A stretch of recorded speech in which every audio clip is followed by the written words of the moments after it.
नमस्कार दोस्तों, मैं मयंक स्वागत करता हूं आपके अपने यूट्यूब चैनल हिंदी वात्सल में। जैसा कि मैंने आप लोगों से वादा किया था कि आज आने वाले समय में हम तमाम सिलेबस में यानी कि यूजीसी नेट में या फिर हरियाणा असिस्टेंट प्रोफेसर या फिर टीजीटी पीजीटी या फिर यूपी असिस्टेंट प्रोफेसर के सिलेबस में लगी हुई कहानियों पे बातचीत करेंगे। तो एक कहानी है जयशंकर प्रसाद की जिसका शीर्षक है आकाशदीप।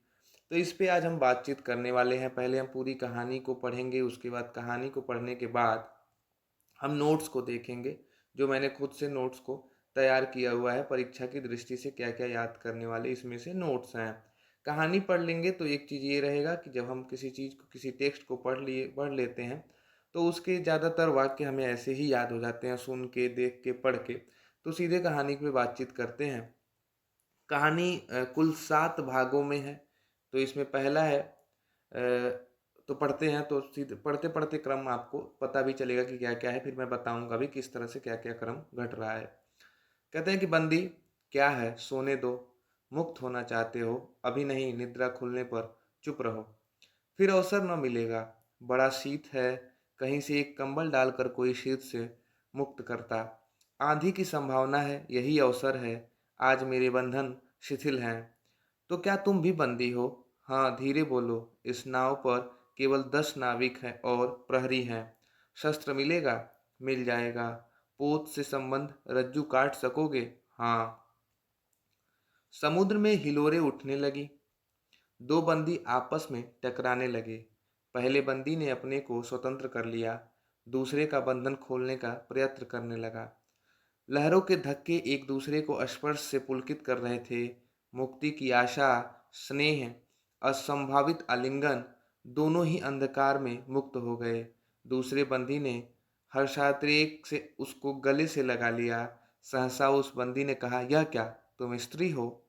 क्या स्त्री होना पाप है? अपने को अलग करते हुए स्त्री ने कहा। ये लाइन अभी से मैं बताऊं कि इतनी महत्वपूर्ण है कि परीक्षा में बार बार पूछी जाएगी। और ये उस स्त्री का कथन है, लाइन है। तो क्या स्त्री होना कोई पाप है? अपने को अलग करते हुए स्त्री ने कहा। शस्त्र कहाँ है और तुम्हारा नाम? वो स्त्री नाम बताती है, चंपा। तारक खचित नील अंबर और समुद्र के अवकाश में पवन उधम मचा रहा था। अंधकार से मिलकर पवन दुष्ट हो रहा था। समुद्र में आंदोलन था। नौका लहरों में विकल थी। स्त्री सतर्कता से लुढ़कने लगी। एक मतवाले नाविक के शरीर से टकराती हुई सावधानी से उसका कृपाण निकालकर फिर लुढ़कते हुए बंदी के समीप पहुंच गई। सहसा पोत से पथ प्रदर्शक ने चिल्ला कहा, आंधी। आपत्ति सूचक तूर्य बजने लगा, यानी कि अलार्म बजने लगा। सब सावधान हो गए। बंदी युवक उसी तरह पड़ा रहा। किसी ने रस्सी पकड़ी, कोई पाल खोल रहा था, पर युवक बंदी ढुलक कर उस रज्जू के पास पहुंचा जो पोत से संलग्न थी। तारे ढक गए, तरंगे उद्वेलित हुईं, समुद्र गरजने लगा। भीषण आंधी पिशाचिनी के समान नाव को अपने हाथों में लेकर कंदुक क्रीड़ा और अट्टहास करने लगी। एक झटके के साथ ही नाव स्वतंत्र थी। उस संकट में भी दोनों बंदी खिलखिलाकर हंस पड़े। आंधी ने हाहाकार में उसे कोई न सुन सका। ये पहला भाग था और इसमें हुआ क्या कि नाव को रस्सी से अलग किया गया। घटना को याद करिएगा कि दोनों मिलके नाव को रस्सी से अलग किए। ये इसकी घटना है। अब दूसरा भाग शुरू होता है कि अनंत जलनिधि में उषा का मधुर आलोक फूट उठा। सुनहली किरणों और लहरों की कोमल सृष्टि मुस्कुराने लगी। सागर शांत था। नाविकों ने देखा पोत का पता नहीं, बंदी मुक्त हैं। नायक ने कहा, बुद्धगुप्त, तुमको मुक्त किसने किया? कृपा नायक यानी कि उस नाव पे जो रखवार था, जो सेनापति था, वो कह रहा है। कृपाण दिखाकर बुद्धगुप्त ने कहा, इसने यानी कि इस तलवार ने किया, इस कृपाण ने किया। नायक ने कहा, तो तुम्हें फिर बंदी बनाऊंगा। किसके लिए? किसके लिए? पोताध्यक्ष मणिभद्र अतल जल में होगा। नायक, अब इस नौका का स्वामी मैं हूँ। यानी कि जो पोताध्यक्ष उस नाव का मालिक था मणिभद्र, वो बुद्धगुप्त कहता है कि तुम किसके लिए मुझे बंदी बनाओगे, वो तो अतल जल में है, अब इस नाव का स्वामी मैं हूँ। तुम जलदस्यु बुद्धगुप्त कदापि नहीं। जलदस्यु का मतलब समुद्री डाकू होता है, कि जलदस्यु बुद्धगुप्त कदापि नहीं। चौंक कर नायक ने कहा। अपना कृपाण टटोलने लगा। चंपा ने इसके पहले उस पर अधिकार कर लिया था, वह क्रोध से उछल पड़ा। तो तुम द्वंद्व युद्ध के लिए प्रस्तुत हो जाओ, ऐसा नायक कहता है। जो विजयी होगा वह स्वामी होगा। इतना कहकर बुद्धगुप्त ने कृपाण देने का संकेत किया। चंपा ने कृपाण नायक के हाथ में दे दिया। भीषण घात प्रतिघात आरंभ हुआ। दोनों कुशल, दोनों त्वरित गति वाले थे। बड़ी निपुणता से बुद्धगुप्त ने कृपाण दांतों से पकड़कर अपने दोनों हाथ स्वतंत्र कर लिए। यानी कि बुद्धगुप्त के जो दोनों हाथ बंधे थे, वो अपने दांतों से कृपाण को पकड़ के उस रस्सी को काट के अपने हाथ को स्वतंत्र किया। चंपा भय और विस्मय से देखने लगी। नाविक प्रसन्न हो गए, परंतु बुद्धगुप्त ने लांघों से नायक का कृपाण वाला हाथ पकड़ लिया और विकट हुंकार से दूसरा हाथ कटी में डाल, कटी का मतलब उसके कमर में डाल, उसे गिरा दिया। दूसरे ही क्षण प्रभात की किरणों में बुद्धगुप्त का विजयी कृपाण हाथों में चमक उठा। नायक की कातर आंखें प्राण भिक्षा मांगने लगी। बुद्धगुप्त ने कहा, बोलो अब स्वीकार है कि नहीं। मैं अनुचर वरुण देव की शपथ, मैं विश्वासघात नहीं करूंगा। बुद्धगुप्त ने उसे छोड़ दिया। ये मैं अनुचर वरुण देव की शपथ, ये नायक कह रहा है बुद्धगुप्त का दास्ता स्वीकार करने के बाद। चंपा ने युवक जलदस्यु के समीप आकर अपने छतों अपनी उसके छतों को, यानी कि जो उसको चोट लगी थी बुद्धगुप्त को, अपनी स्निग्ध दृष्टि से और कोमल करों से उसको वेदना विहीन कर दिया। बुद्धगुप्त के सुगठित शरीर पर रक्त बिंदु विजय तिलक कर रहे थे। विश्राम लेकर बुद्धगुप्त ने पूछा कि हम लोग कहाँ होंगे। बाली द्वीप के बहुत दूर, संभवतः एक नवीन द्वीप के पास, जिसमें अभी हम लोगों का बहुत कम आना जाना होता है। सिंघल के वाणिकों का प्रधान है। सिंघल यानी कि श्रीलंका। कितने दिनों में हम लोग वहां पहुंचेंगे। अनुकूल पवन मिलने पर 2 दिन में, तब तक के लिए खाद्य का अभाव न होगा। ये सब नायक बता रहा है। जो नाव पे वो मणिभद्र का जो सैनिक था, वो जो अब आज बुद्धगुप्त का दास बन चुका है। सहसा नायक ने नाविकों को डांड लगाने की आज्ञा दी, यानी कि नाव को आगे बढ़ाने की आज्ञा दी। स्वयं पतवार पकड़कर बैठ गया। बुद्धगुप्त के पूछने पर उसने कहा कि यहाँ एक जलमग्न शैल खंड है, सावधान न रहने से नाव टकराने का भय है। ये दूसरा भाग था। ये इस कहानी का दूसरा भाग था, जिसमें बुद्धगुप्त और नायक की लड़ाई होती है। बुद्धगुप्त जीतता है, नायक उसका दास बनता है और नाव को आगे बढ़ाते हैं। तीसरा भाग अब सामने है कि तुम्हें इन लोगों ने बंदी क्यों बनाया। वाणिक मणिभद्र की पाप वासना ने। तुम्हारा घर कहाँ है। जाह्नवी के तट पर, यानी कि गंगा के किनारे। चंपा नगरी की एक क्षत्रिय बालिका हूँ। पिता इसी मणिभद्र के यहाँ प्रहरी का काम करते थे। माता का देहावसान हो जाने पर मैं भी पिता के साथ नाव पर ही रहने लगी। 8 वर्ष से समुद्र ही मेरा घर है। तुम्हारे आक्रमण के समय मेरे पिता ने ही 7 दस्युओं को मारकर जल समाधि ली थी। यानी कि जब बुद्धगुप्त ने उस नाव पे आक्रमण किया था, तो चंपा के पिता ने ही बुद्धगुप्त के 7 डाकुओं को, यानी कि जो जलदस्यु थे, उनको मार के जल समाधि, यानी कि खुद प्राण त्यागे थे। 1 मास हुआ मैं इस नल नीव के नीचे, नील जल निधि के ऊपर, एक भयानक अंतता में निसहाय हूँ, अनाथ हूँ। मणिभद्र ने मुझे एक दिन घृणित प्रस्ताव किया। मैंने उसे गालियां सुनाई। उसी दिन से बंदी बना दी गई। चंपा रोष से जल रही थी। मैं भी ताम्रलिप्ति का एक छत्री हूँ चंपा, परंतु दुर्भाग्य से जलदस्यु बनकर जीवन बिताता हूँ। अब तुम क्या करोगी। बुद्धगुप्त बताता है कि मैं ताम्रलिप्त जो प्रदेश है बंगाल के खाड़ी के बंगाल के समीप, वहाँ का क्षत्रिय हूँ, लेकिन अभी ये मैं जल डाकू की भूमिका में अपने जीवन को व्यतीत करता हूँ। और आगे अब तुम क्या करोगी चंपा? मैं अपने अदृष्ट को अनिर्दिष्ट में रहने दूंगी, वह जहाँ ले जाए। चंपा की आंखें निशीम प्रदेश के निरुद्देश्य थी, किसी आकांक्षा के लाल डोरे न थे। धवल अपंगों में बालकों के सदृश विश्वास था। हत्या व्यवसायी दस्यु भी उसे देखकर कांप गया। उसके मन में एक संभ्रम श्रद्धा यौवन की पहली लहरों को जगाने लगी। समुद्र वक्ष पर विलंबमयी राग रंजित संध्या थिरकने लगी। चंपा के असंयत कुंतल उसकी पीठ पर बिखरे थे।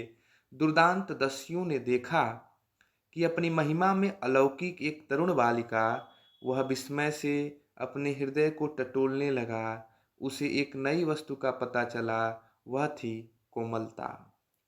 उसी समय नायक ने कहा, हम लोग द्वीप के पास पहुंच गए। बेला से नाव टकराई, चंपा निर्भीकता से कूद पड़ी। माझी भी उतरे। बुद्धगुप्त ने कहा, जब इसका कोई काम नहीं है तो हम लोग इसे चंपा द्वीप कहेंगे। चंपा हंस पड़ी। ये तीसरे भाग में द्वीप की खोज किया गया। बुद्धगुप्त ने द्वीप की खोज किया और उस द्वीप का नाम रखा चंपा द्वीप। चौथा भाग आता है। अब 5 बरस बीत चुके हैं। शरद के धवल नक्षत्र नील गगन में झलमला रहे थे। चंद्र की उज्जवल विजय पर अंतरिक्ष में शरद लक्ष्मी ने आशीर्वाद के फूलों और खीलों को बिखेर दिया। चंपा के एक उच्च शोध पर बैठी हुई तरुणी चंपा दीपक जला रही थी। चंपा के एक उच्च सौध पर बैठी हुई तरुणी चंपा, आप देखिए ध्यान से, चंपा के उच्च सौध यानी कि चंपा द्वीप के ऊंचे पहाड़ों पे पर्वतों पे बैठी हुई तरुण चंपा यानी कि वो जो युवती चंपा है, वो दीपक जला रही थी। बड़े यत्न से अभ्रक की मंजूषा में दीप भरकर उसने अपनी सुकुमार उंगलियों से डोरी खींची। वह दीपाधार उड़ ऊपर चढ़ने लगी। भोली भाली आंखें उसे ऊपर चढ़ते बड़े हर्ष से देख रही थीं। डोरी धीरे धीरे खींची गई। चंपा की कामना थी कि उसका आकाश द्वीप नक्षत्रों से हिलमिल जाए, किंतु ऐसा होना असंभव था। उसने आशा भरी आंखें फिरा ली। सामने जलराशि का रजत श्रृंगार था। वरुण बालिकाओं के लिए लहरों से हीरे और नीलम की क्रीड़ा शैल मालाएं बन रही थीं। ये मायाविनी छलनाएं और अपनी हंसी का कलनाद छोड़कर छिप जाती थीं। दूर दूर धीवरों का वंशी झनकार उसके संगीत सा मुखरित होता था। चंपा ने देखा कि तरल संकुल जलराशि में उसके कंदिल का प्रतिबिंब अस्त व्यस्त है। वह अपनी पूर्णता के सैकड़ों चक्कर काटता था। वह अनमनी होकर उठ खड़ी हुई, किसी को पास न देखकर पुकारा, जया। एक श्यामा युवती सामने आकर खड़ी हुई। वह जंगली थी। नील नभोमंडल में मुख में शुद्ध शुद्ध नक्षत्रों की पंक्ति के समान उसके दांत हंसते ही रहते। वह चंपा को रानी कहती। बुद्धगुप्त की आज्ञा थी। एक जया आती है और उसे जया कह के पुकारती, यानी कि ये कहानी की चौथी पात्र है, जिसमें पहले चंपा, बुद्धगुप्त, नाविक, मणिभद्र के बाद ये एक पात्र का नाम आता है जया, जो बुद्धगुप्त की आज्ञा को मानते हुए चंपा को रानी कहती है। अब देखिए कि महानाविक कब तक आवेंगे, बाहर पूछो तो, चंपा ने कहा। जया चली गई। दुरागत पवन चंपा के अंचल में विश्राम लेना चाहता था। उसके हृदय में गुदगुदी हो रही थी। आज न जाने क्यों वह बेसुध थी। भाई, चंपा को रानी कहने का आदेश बुद्धगुप्त दे गया था, इसलिए बुद्धगुप्त के आने का इंतजार कर रही थी चंपा। वह दीर्घकाल दृढ़ पुरुष के ने उसकी पीठ पर हाथ रख चमत्कृत कर दिया था। उसने फिर कर कहा, बुद्धगुप्त, बावली हो क्या? यहाँ बैठी हुई अभी तक दीप जला रही हो? तुम्हें यह काम करना है? क्षीर निधिशायी अनंत की प्रसन्नता के लिए क्या दासियों से आकाश दीप जलवाऊं? हंसी आती है। तुम किसको दीप जलाकर पंथ दिखलाना चाहती हो? उसको जिसको तुमने भगवान मान लिया है। हाँ, हाँ, वह भी कभी भटकते हैं, भूलते हैं, नहीं तो बुद्धगुप्त को इतना ऐश्वर्य क्यों देते? तो बुरा क्या हुआ? अ, इस द्वीप की अधीश्वरी चंपा रानी, मुझे इस बंदीगिरी से मुक्त करो। अब तो बाली, जावा, सुमात्रा का वाणिज्य केवल तुम्हारे ही अधिकार में है महानाविक। परंतु मुझे उन दिनों की स्मृति सुहावनी लगती है जब तुम्हारे पास एक ही नाव थी और चंपा के उपकूल में पर्ण लाद कर हम लोग सुखी जीवन बिताते थे। इस जल में अगणित बार हम लोगों की तरी आलोकमय प्रभात में तरिकाओं की मधुर ज्योति में थिरकता था। बुद्धगुप्त, उस विजन अनंत में जब मांझी सो जाते थे, दीपक बुझ जाते थे, हम तुम परिश्रम से थक कर पालों में शरीर लपेटकर एक दूसरे का मुंह क्यों देखते थे? वह नक्षत्रों की मधुर छाया। तो चंपा ये चंपा और बुद्धगुप्त का संवाद चल रहा है। तो कहते हैं, तो चंपा, अब उससे भी अच्छे ढंग से हम लोग विचर सकते हैं। तुम मेरी प्राणदायित्री हो, मेरी सर्वस्व हो। नहीं नहीं, तुमने दस्युवृत्ति छोड़ दी, परंतु हृदय वैसा ही अकरुण, सतृष्ण और ज्वलनशील है। यानी कि तुमने डाकुओं की प्रवृत्ति तो छोड़ दी है, लेकिन जो तुम्हारा हृदय है वो अभी भी कठोर और ज्वलनशील मुद्रा में है। तुम भगवान के नाम पर हंसी उड़ाते हो, मेरे आकाशद्वीप का व्यंग कर रहे हो। नाविक, उसे प्रचंड आंधी में प्रकाश की एक एक किरण के लिए हम लोग कितने व्याकुल थे। वो याद करती है पुराने अतीत को कि आज तुम भगवान की हंसी उड़ा रहे हो, मेरे आकाशद्वीप का व्यंग कर रहे हो। याद करो कि जब हम लोग उसमें मणिभद्र के चंगुल में थे तो उस दिन एक एक किरण के लिए हम लोग कितने व्याकुल थे। मुझे स्मरण है, जब मैं छोटी थी, मेरे पिता नौकरी पर समुद्र में जाते थे। मेरी माता मिट्टी का दीपक बांस की पिटारी में भागीरथी की तट पर बांस के साथ ऊंचे टांग देती थी। उस समय वह प्रार्थना करती, भगवान, मेरे पथभ्रष्ट नाविक को अंधकार में ठीक पथ पर ले चलना। और जब मेरे पिता बरसों पर लौटते तो कहते, साध्वी, तेरी प्रार्थना से भगवान ने संकटों में मेरी रक्षा की है। वह गदगद हो जाती। मेरी माँ, आह नाविक, यह उसी की पुण्य स्मृति है। मेरे पिता, वीर पिता की मृत्यु के निष्ठुर कारण जलदस्यु, हट जाओ। अब उसे जब स्मृतियां याद आने लगती हैं तो अपने पिता के हत्यारे के रूप में बुद्धगुप्त को कहती है कि मेरे पिता के मृत्यु के निष्ठुर कारण जलदस्यु, तुम मेरे सामने से हट जाओ। सहसा चंपा का मुख क्रोध से भीषण होकर रंग बदलने लगा। जिन 7 जलदस्युओं को मारकर इनके पिता ने जल समाधि ली थी, वो जल समाधि लेने का कारण बुद्धगुप्त ही था। बुद्धगुप्त ने ही चंपा के पिता को मारा था। महानाविक ने कभी यह रूप न देखा था। वह ठठाकर हंस पड़ा। यह क्या चंपा, तुम अस्वस्थ हो जाओगी, सो रहो, कहता हुआ चला गया। चंपा मुट्ठी बांधे उन्मादिनी सी घूमती रही। ये चौथा भाग था जिसमें बुद्धगुप्त ने उस आकाशदीप जिसको चंपा जला रही थी उसका व्यंग किया, मजाक उड़ाया और इसने अपनी स्मृतियों को सुनाया। पांचवा है कि निर्जन समुद्र के उपकूल में बेला से टकराकर लहरें बिखर जाती थीं। पश्चिम का पथिक थक गया था, उसका मुख पीला पड़ गया था। अपनी शांत गंभीर हलचल में जलनिधि विचार में निमग्न था। वह जैसे प्रकाश की उन्मिलन किरणों से विरक्त था। चंपा और जया धीरे धीरे उस तट पर आकर खड़ी हो गईं। तरंग से उठते हुए पवन ने उनके वसन को अस्त व्यस्त कर दिया। यानी कि जो तरंगे उठ रही थीं वो चंपा और जया के कपड़ों को उड़ाने लगा, इधर से उधर झकझोरने लगा। जया के संकेत से एक छोटी सी नौका आई और दोनों के उस पर बैठते ही नाविक उतर गया। जया नाव खेने लगी। चंपा मुग्ध सी समुद्र के उदास वातावरण में अपने को मिश्रित कर देना चाहती थी। इतना जल, इतनी शीतलता, हृदय की प्यास न बुझी। पी सकूंगी? नहीं। तो जैसे वेला में चोट खाकर सिंधु चिल्ला उठता है, उसी समान रोदन करूं।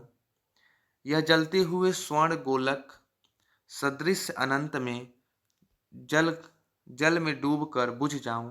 चंपा के देखते देखते पीड़ा और ज्वलन से आरक्त बिंब धीरे धीरे सिंधु में चौथाई आधा फिर संपूर्ण विलीन हो गया। एक दीर्घ विश्वास एक दीर्घ निश्वास लेकर चंपा ने मुंह फेर लिया। देखा तो महानाविक का बजरा उसके पास है। बुद्धगुप्त ने झुककर हाथ बढ़ाया। चंपा उसके सहारे बजरे पर चढ़ गई। दोनों पास पास बैठ गए। इतनी छोटी नाव पर इधर घूमना ठीक नहीं। पास ही वह जलमग्न शैलखंड है। कहीं नाव टकरा जाती या ऊपर चढ़ जाती चंपा तो। ये बुद्धगुप्त कहता है। चंपा कहती है कि अच्छा होता बुद्धगुप्त, जल में बंदी होना कठोर प्राचीरों से तो अच्छा ही है। ये लाइन जरूर आप याद रखिए कि चंपा बुद्धगुप्त से कहती है कि अच्छा होता बुद्धगुप्त, जल में बंदी होना कठोर प्राचीरों से तो अच्छा ही है। यानी कि जो बड़े बड़े पहाड़ों के बीच में जो बंदी बना हो उससे ज़्यादा अच्छा है कि जल में बंदी बनना। आह चंपा, तुम कितनी निर्दय हो। बुद्धगुप्त को आज्ञा देकर देखो तो वह क्या नहीं कर सकता।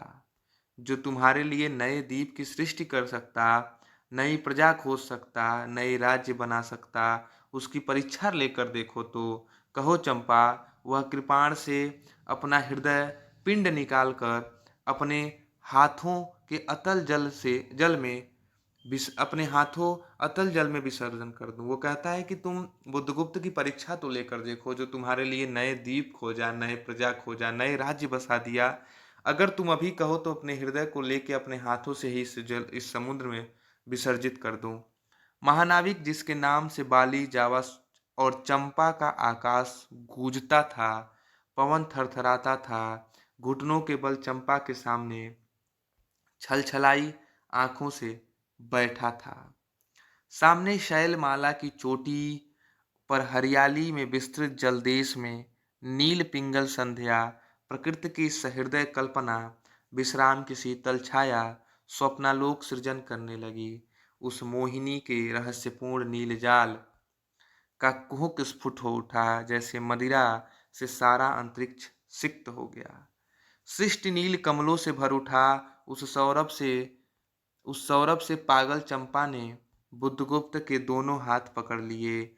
वहां एक आलिंगन हुआ, जैसे क्षितिज में आकाश का सिंधु का। आप ध्यान दीजिए कि कितनी बड़ी बात है। वहां एक आलिंगन हुआ, जैसे क्षितिज में आकाश और सिंधु का। किंतु उस परिरंभ में सहसा चैतन्य होकर चंपा ने अपनी कंचुकी से कृपाण निकाल लिया। बुद्धगुप्त, आज मैं अपने प्रतिशोध का कृपाण अतल जल में डुबा देती हूँ। हृदय ने छल किया, बार बार धोखा दिया। चमक कर वह कृपाण समुद्र का हृदय बेधता हुआ विलीन हो गया। तो आज से मैं विश्वास करूं, क्षमा कर दिया गया? आश्चर्यचकित कंपित कंठ से महानाविक ने पूछा। यानी कि जिस कृपाण को चंपा ने रखा था और अपने पिता के बदला की आग में हमेशा जल रही थी, बुद्धगुप्त उसका मदद भी किया था, लेकिन उसके पिता का हत्यारा भी था। तो वो कृपाण को जब समुद्र में बहाने की बात करती है, तब जाके बुद्धगुप्त कहता है कि तो आज से मैं विश्वास करूं, मैं क्षमा कर दिया गया। विश्वास? फिर चंपा कहती है कि विश्वास कदापि नहीं बुद्धगुप्त। जब मैं अपने हृदय पर विश्वास नहीं कर सकी, उसी उसी ने धोखा दिया, तब मैं कैसे कहूँ मैं तुम्हें घृणा करती हूँ। फिर भी तुम्हारे लिए मर सकती हूँ। अंधेर है जलदस्यु, तुम्हें प्यार करती हूँ। चंपा रो पड़ी। वो कहती है कि विश्वास कदापि नहीं करना बुद्धगुप्त मेरे ऊपर, क्योंकि मेरे हृदय ने ही मुझे धोखा दिया है। मैं जिस अपने पिता के हत्यारे को खोज रही थी मारने के लिए, उसी हत्यारे के साथ पिछले 5-6 सालों से वो रह रही है। ये हृदय का धोखा नहीं तो और क्या है। मैं तुमसे घृणा करती हूँ। मैं तुम्हारे लिए मर तो सकती हूँ, लेकिन अंधेर है जलदस्यु। मैं तुम्हें प्यार करती हूँ। और चंपा रो पड़ती है। वह स्वप्नों की रंगीन संध्या तम में अपनी आंखें बंद करने लगी थी। दीर्घ निश्वास लेकर महानाविक ने कहा, इस जीवन की पुण्यतम घड़ी की स्मृति ने एक प्रकाश गृह बनाऊंगा। चंपा, चंपा, यही उस पहाड़ी पर संभव है मेरे जीवन की धुंधली संध्या उससे आलोकपूर्ण हो जाए। ये पांचवा था जिसमें चंपा और बुद्धगुप्त के संवाद आए। अब छठवां है कि चंपा के दूसरे भाग में एक मनोरम शैलमाला थी। वह बहुत दूर तक सिंधु जल में निमग्न थी। सागर चंचल जल उस पर उछलता हुआ उसे छिपाए था। आज उसी शैलमाला पर चंपा के आदि निवासियों का समारोह था। उन सब ने चंपा को वनदेवी सा सजाया था। ताम्रलिप्त से बहुत से सैनिक नाविकों की श्रेणी में वन कुसुम विभूषिता चंपा शिविकारूढ़ होकर जा रहा था। सैल के एक ऊंचे, सैल का मतलब पहाड़ी होता है, आप ध्यान दीजिए कि सैल के एक ऊंचे शिखर पर चंपा के नाविकों को, चंपा मतलब कि ये उस द्वीप का नाम बार बार आ रहा है, चंपा के नाविकों को सावधान करने के लिए सुदृढ़ दीप स्तंभ बनाया गया। आज उसी का महोत्सव है। बुद्धगुप्त स्तंभ के द्वार पर खड़ा था। शिविका से सहायता देकर चंपा को उसने उतारा। दोनों ने भीतर पदार्पण किया था। बांसुरी और ढोल बजने लगे। पंक्तियों में कुसुम भूषण से सजी वनमालाएं फूल उछलती हुई नाचने लगी। दीप स्तंभ की ऊपरी खिड़की से यह देखती हुई चंपा ने जया से पूछा, यह क्या है जया? इतनी बालिकाएं कहाँ से बटोर लाई? आज रानी का ब्याह है ना? कहकर जया ने हंस दिया। बुद्धगुप्त विस्तृत जलनिधि की ओर देख रहा था। उसे झकझोर कर चंपा ने पूछा, क्या यह सच है? यदि तुम्हारी इच्छा हो तो यह सच भी हो सकता है चंपा। कितने वर्षों से मैं ज्वालामुखी को अपनी छाती में दबाए हुए हूँ। चुप रहो महानाविक। क्या मुझे निसहाय और कंगाल जानकर तुमने आज सब प्रतिशोध लेना चाहा? मैं तुम्हारे पिता का घातक नहीं हूँ चंपा। वह एक दूसरे दस्यु के शस्त्र से मरे थे। यदि मैं इसका विश्वास कर सकती बुद्धगुप्त, वह दिन कितना सुंदर होता, वह क्षण कितना स्पृहणीय होता। आह, तुम इस निष्ठुरता में कभी कितने महान होते। जया नीचे चली गई थी। स्तंभ के संकीर्ण प्रकोष्ठ में बुद्धगुप्त और चंपा में एकांत में एक दूसरे के सामने बैठे थे। बुद्धगुप्त ने चंपा के पैर पकड़ लिए।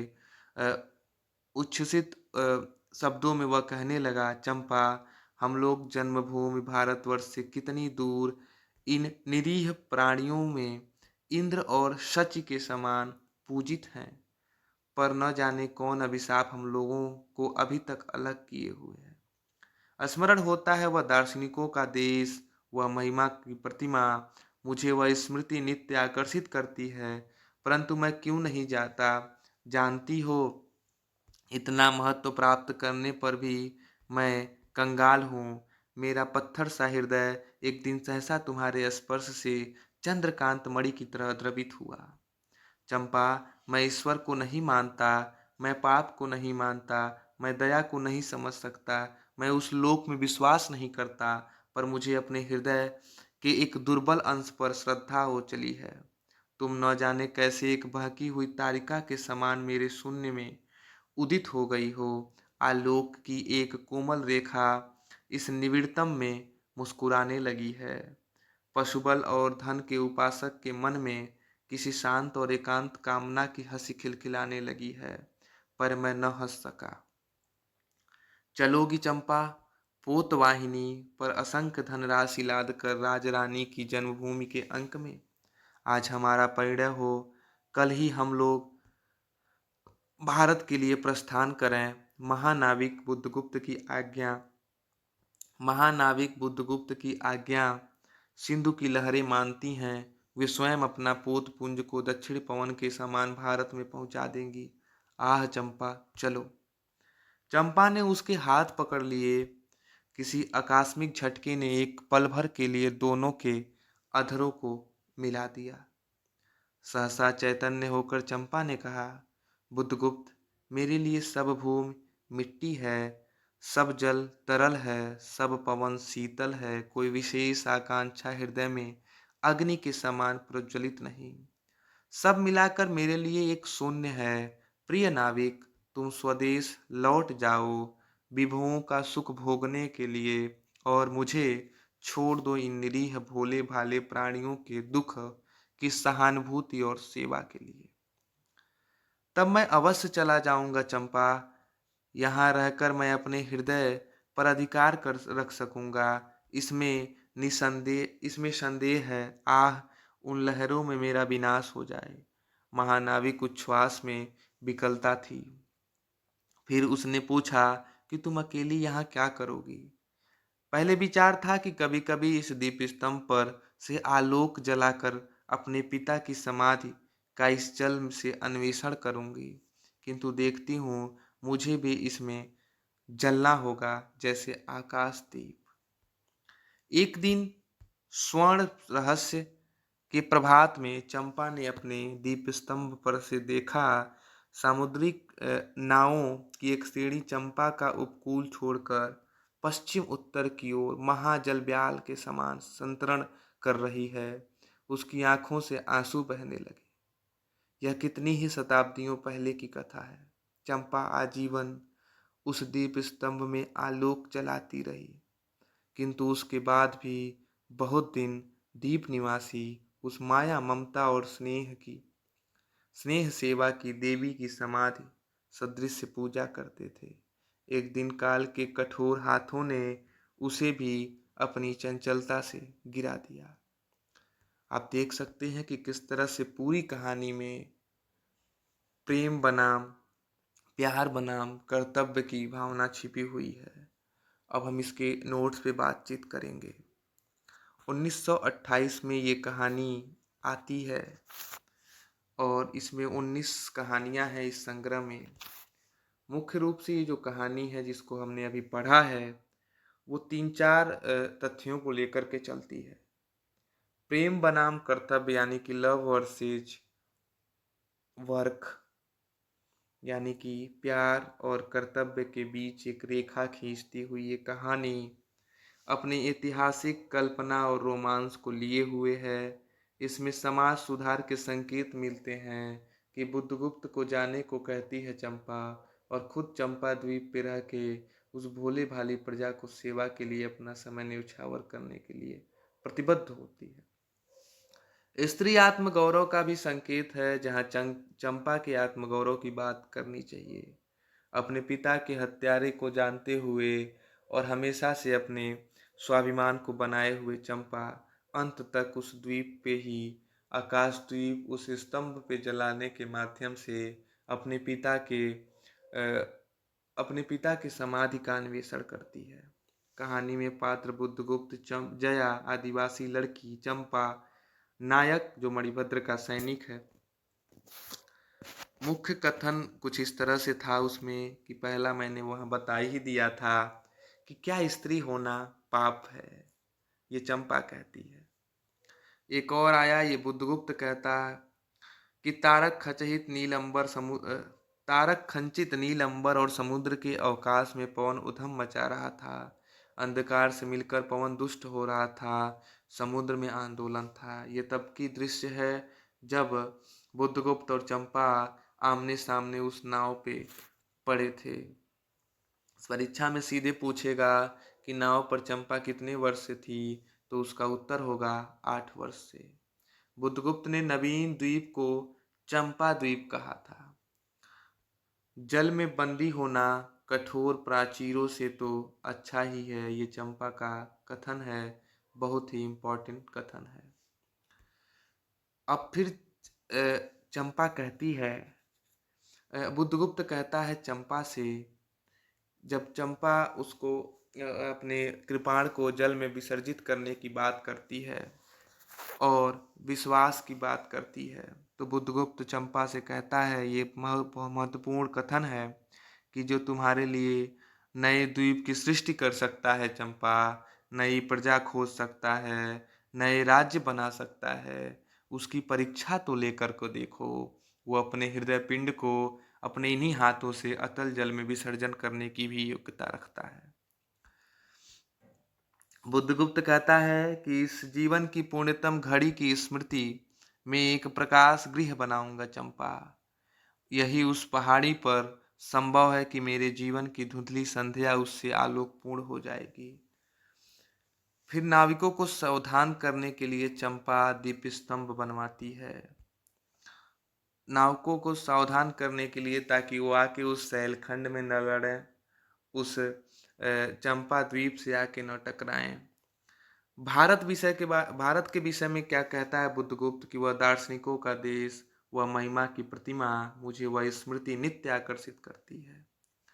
बुद्धगुप्त अब चंपा कहती है कि बुद्धगुप्त, मेरे लिए सब मिट्टी है, सब जल है, सब पवन शीतल है, कोई विशेष आकांक्षा हृदय में अग्नि के समान प्रज्वलित नहीं है, सब मिलाकर मेरे लिए एक शून्य है। इस तरह से इस कहानी में हमने प्रेम और कर्तव्य के बीच में द्वंद्व देखा है। ऐतिहासिक कल्पना और रोमांस अपनी रोमानियत को लिए हुए ये कहानी आगे बढ़ती है, जहाँ समाज सुधार के आसार दिखते हैं और एक उम्मीद की किरण इस कहानी में बने रहती है।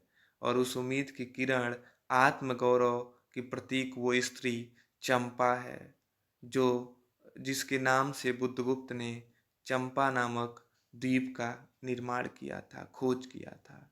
इस तरह से जयशंकर प्रसाद द्वारा रचित ये कहानी आकाशदीप अपने आप में बहुत ही सफल और महत्वपूर्ण कहानी है, जो कि लगभग लगभग भारत देश में सभी तरह की आयोग की परीक्षाओं में जहाँ भी हिंदी पूछी जाती है, उनमें ये जरूर इसका उल्लेख होता है उसके प्रश्न पत्रों में। तो इसको ध्यान रखते हुए भी इस पूरे वीडियो को ज़रूर देखें। वीडियो पसंद आए तो लाइक करें, शेयर करें, चैनल पे नए हैं तो सब्सक्राइब भी करें। तो मिलते हैं एक नई कहानी के साथ, नए विषय के साथ।